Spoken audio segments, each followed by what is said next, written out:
Good evening, everyone, and welcome to Fairfield City Hall. We are here for this evening's edition of Inside Fairfield, where we take a little time to discuss some of the issues or some of the actions that our city is taking in the community to give you a little bit more understanding. And this evening with me, I'm honored to have John Morrissey, our city attorney. Good evening. And good evening, John. Well, John, I wanted to talk a little bit about something that we're establishing in the downtown that's referred to as an urban renewal district, urban renewal area. And this is used by cities to promote economic development and do a number of things. Sure. So if you could give us a little bit of background about where the cities get the authority to do this and what is some of the background? Well, probably all the way back to post-Korean War era, municipalities and local government subdivisions on the counties and so forth recognized that there was a need for some rebuilding of city infrastructures and so forth. So the traditional concept of urban renewal kind of arose out of a rebuild of inner cities, restoration of dilapidated neighborhoods, blighted areas, industrial areas that had kind of wasted. And during the 60s, there was a big push to tie that together with other things that had to do with the environment. So, Okay. And so Clean Air Act, Clean Water Bill, other things that had to do with urban and industrial cleanup were tied in as what we call essential public purposes that could be done with urban renewal project funds.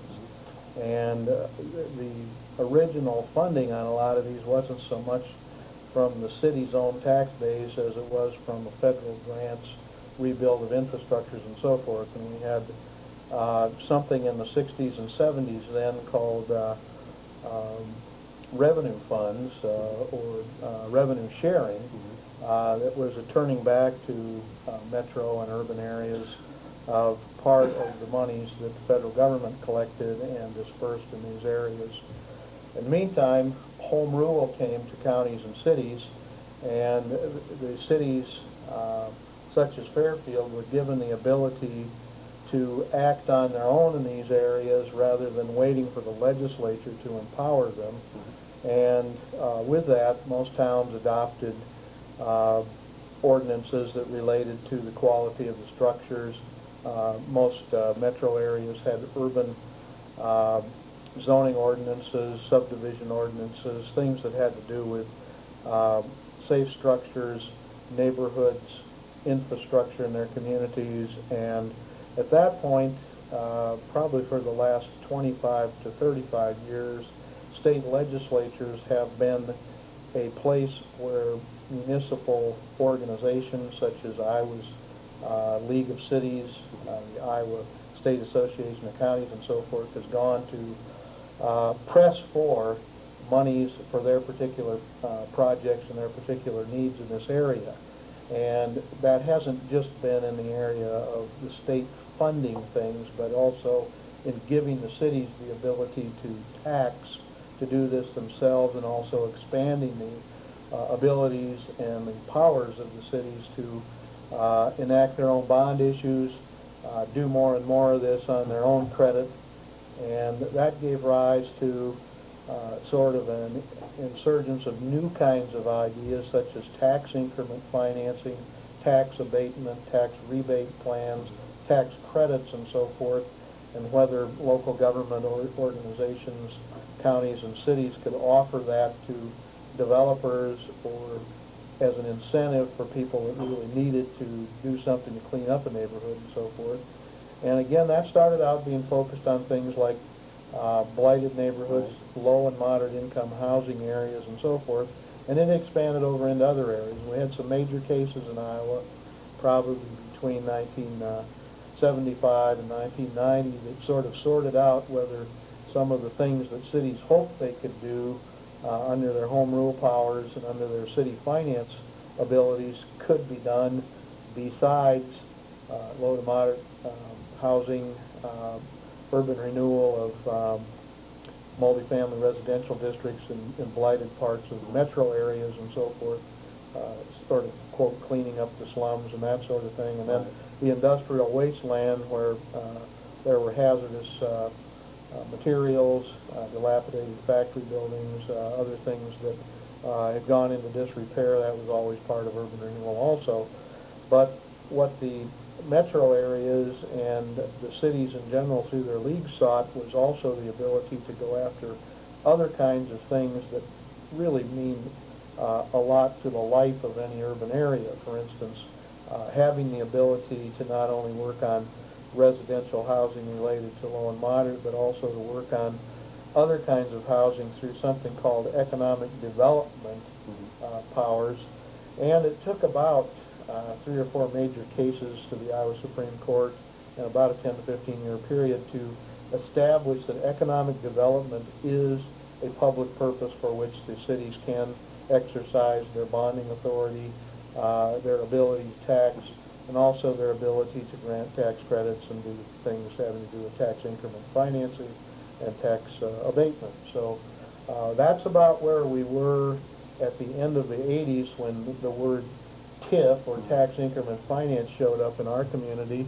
It was something that we were quite interested in at the time, and for about the next 10 years, the city of Fairfield was, for a smaller community compared to the 6 or 7 metro areas in the state, we were out front doing things that other county seat towns were wishing they could do. I know we had some major successes. We've a couple of our early TIFs. We've had some others that took more, I think, time and patience with, but it's been a good tool in our community. And it's something maybe you might have a few questions about where we go with that. Well, we've used, and I know, John, that establishing this urban renewal area has been something that preceded our ability to use the TIF program in the past. Exactly. Have we ever utilized this in our downtown before? We have in a outlying part of the downtown, the area where the wagon wheel multifamily residential apartment unit is down on Adams and Court Street.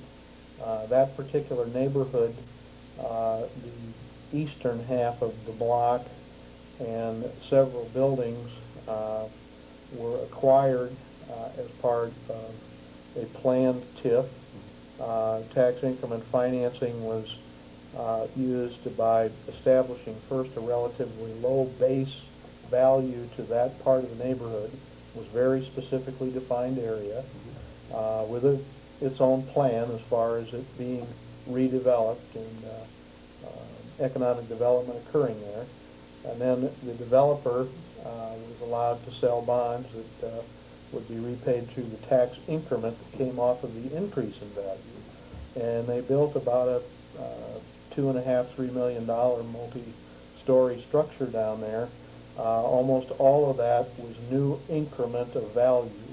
And that increment of value, the tax from that comes into a pool. It goes to repayment of the infrastructure and the financing that went to help put that up for the period of time that it's set for. And that could be up to 20 years. I think that one is 15 years. Right.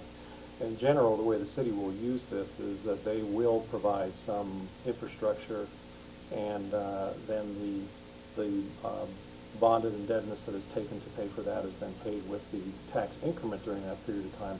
And in that situation, it was the land, I believe, that the city was partner to? The land was, and then there was actually a part of it that was a private agreement with the developers to help with some of the financing on the structure too, so that the developers, through some private borrowing that they did, were able to benefit some other people with some tax credits as part of tax increment purchase of those bonds. So this proposal that we have before us tonight will encompass really the entire downtown area. We've established boundaries that really take in a lot of those areas, correct? Right. We'll be all the way over to B Street on the eastern edge of this. We'll be down to Washington Street on the southern side of the district. We'll be all the way over to 3rd Street on the western and up to the railroad tracks on the north. So there are some buildings and some businesses outside of that area that probably tie to the central business area, but almost all of the central business district is inside the boundaries of the urban renewal district. Now, this will allow us for some expanded commercial development activities, potentially. Absolutely. We'll be able to do economic development type projects in there if someone else is interested in a TIF besides the one that this is focused at right now, which is Civic Center. We'll also be classified because of a little bit of research we did as far as some of the neighborhoods, some of the ways some of the properties are situated, and some of what we call encroachment and zoning problems in some of those neighborhoods, and the conditions of some of the neighborhoods, to characterize parts of the district as blighted. So we may be able to use certain kinds of extra credits, certain kinds of extra long period TIF parts of the statute, as well as the economic development one, which can go up to 20 years. Right. And you know, we've established a strategic goal to redevelop our downtown, and there are a number of things that there are probably limited things the city can do, but there are a number of things the city can do. Establishing this urban renewal district is one. We're also in the application process right now for establishing a cultural district with the state of Iowa that would add some opportunities potentially in that downtown as well. With the tax increment financing, the urban renewal area, and also this cultural district tends to really put the sort of the seriousness of the city's side of a partnership in front of people who would be interested in economic development in our downtown. Exactly. There are a lot of things there that mesh that should be attractive for a developer, also should be attractive for the Iowa Department of Economic Development in Moyne, as far as putting grants together, as far as tying in available funding from different types of programs. And sometimes it takes several kinds of funding to really make one single thing work well. Right. John, everything we've done in the community thus far has been new development. With the downtown, since the area itself may be limited in terms of where new commercial development can actually be done, in other words, new buildings built, what is the possibility that major renovation of a particular area taking place could qualify for the same kind of benefits? Well, the key language seems to be the increment of improvement.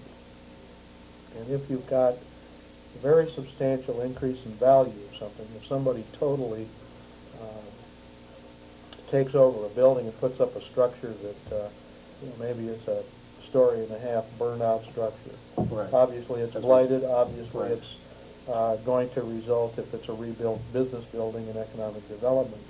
You may have something sitting there, and its net value right now may be only $20,000, $30,000, but putting that back in shape, you may realize a value increase in increment of maybe $100,000 to $150,000 just to have a storefront on the square. So so in those very terms, doable. It could be something that would qualify. Now, we've essentially generated interest in these in the past. The wagon wheel development project was something that came out of recommendations from a housing study that was done. This Exactly. kind of falls within the parameters of our long-term comprehensive plan. And is that what... For our downtown area, we have, between the long-term comprehensive and the strategic plan that everyone's working on, and the downtown revitalization, I call it the central boardwalk idea, sort of. All of those things are tied to and important to the urban renewal area. Once you have the plan in place, you don't necessarily have to use the whole area at any given point. You have a plan that says the area is suitable to do this and that there are a number of needs in the area. And once that plan is adopted either by resolution or ordinance by our council, other people that come in and show us that that's the way something can be done, and here in this neighborhood it really fits what we had in mind in our plan, gives us no reason not to be excited and to want to go ahead and approve that idea, but it also gives them an opportunity to show us why in their particular instance maybe it is the infrastructure they want help with, Maybe it's a neighborhood that needs a new street, or they're going to develop an area that hasn't been, and they put something else in there that they haven't been able to afford as a private developer. We help them with it. We make the neighborhood better.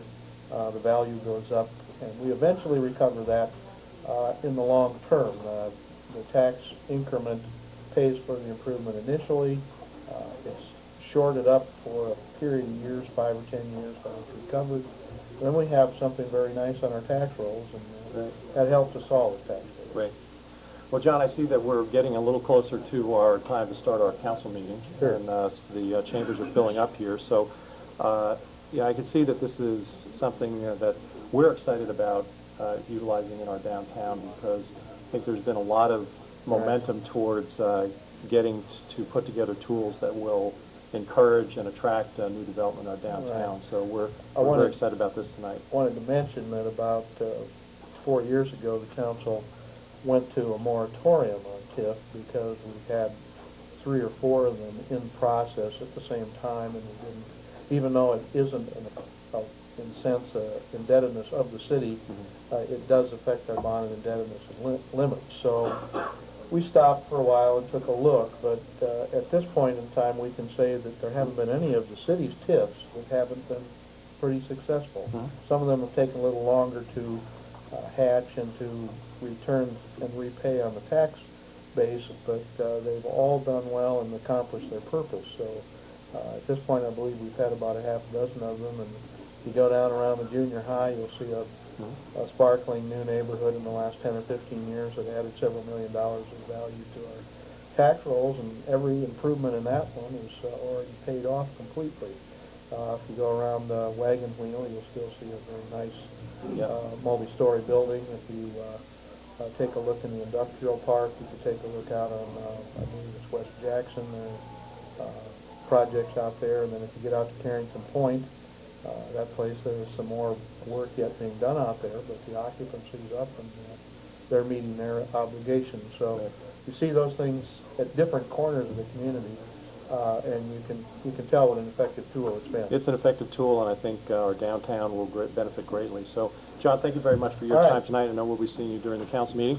I'll invite everyone to stay tuned. We will resume in about 5 minutes live with our Fairfield council meeting. Thank you all for joining us this evening for Inside Fairfield.